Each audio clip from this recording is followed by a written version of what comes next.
Bonjour et bienvenue dans cette deuxième vidéo de la série Mouvements et interactions consacrée à la description d'exemples de mouvements.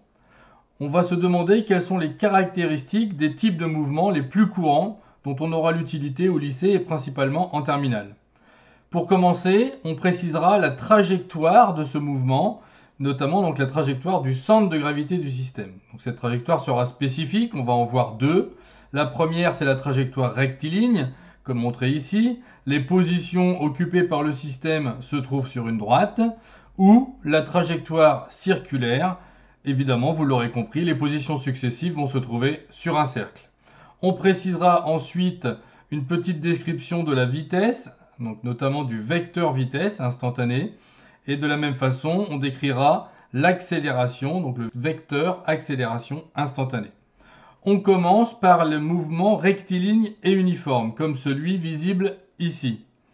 Le vecteur vitesse est toujours tangent à la trajectoire, donc sa direction sera celle de la droite du mouvement, comme on peut le voir sur le tracé ici, au point M4.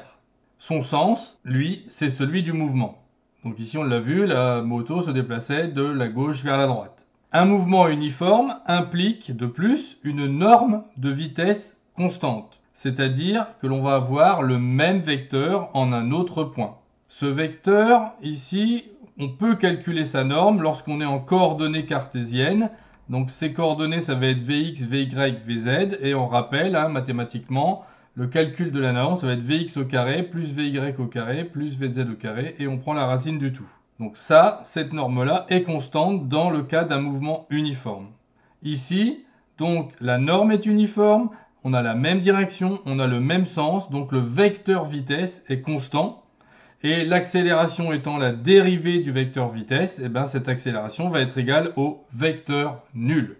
Voilà, on aura ici entièrement décrit le mouvement rectiligne uniforme. On va maintenant passer au cas du mouvement rectiligne uniformément accéléré, comme celui-ci, où la vitesse va augmenter, ou celui-là, où la vitesse va diminuer.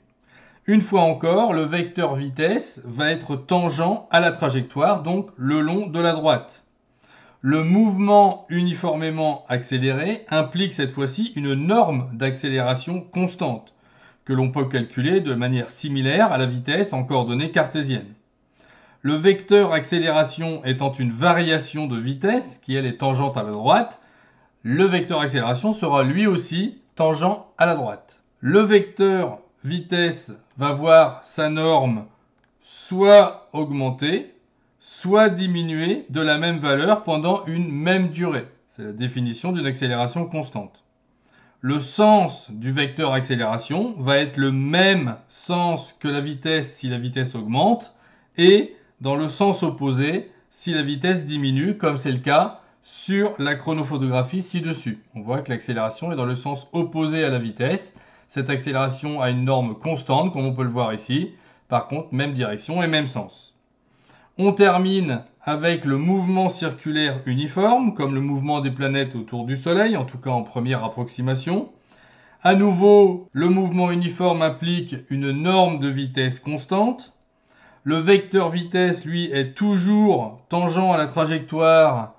Ici, il va donc être perpendiculaire au rayon, comme on le voit ici pour le point M4. Le vecteur vitesse ici n'est pas constant, sa norme l'est, mais sa direction est modifiée, comme on peut le voir avec le dessin de la vitesse ici au point M8. Le vecteur accélération, qui est donc la dérivée du vecteur vitesse, n'est cette fois-ci plus nul. Dans le repère de Freinet, il s'écrit de cette façon-là, comme on l'a vu dans la vidéo précédente. Mais ici, comme le mouvement est uniforme, la vitesse V de t, la norme de la vitesse, est constante, et donc la dérivée de la constante, c'est nul. Donc d de v sur dt égale 0, et à ce moment-là, l'accélération va s'écrire seulement v carré sur r fois n. Elle est donc dirigée selon le rayon, et son sens est vers le centre de la trajectoire. Voilà, on a décrit entièrement les trois mouvements intéressants en terminale. Et c'est tout pour cette vidéo, je vous remercie. Dans la prochaine, on parlera chronophotographie. Au revoir.